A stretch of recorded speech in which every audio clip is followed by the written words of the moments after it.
Hello guys, hope so you are doing good. In this video I will show you how to fix camera crashing in Moto G77. First of all, force stop camera, open setting.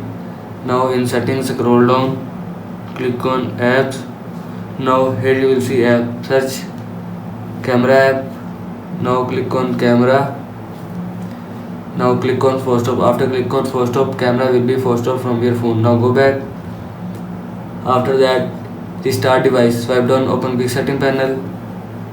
Click on power off icon and click on restart. After click on restart, restart your device. Now go back.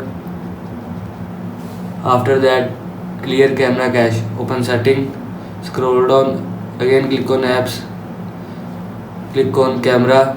Scroll down. Click on storage and cache. Now click on clear cache. After click on clear cache, camera will be clear cache from your phone. Now go back. After that, reset all setting. Open setting, scroll down, click on system, scroll down, click on reset options, click on reset device setting, and again click on reset device setting. After click on reset device setting, all setting will be reset from your phone. This is how you can fix camera crashing in Moto G77. I hope so you like this video, and thanks for watching this video.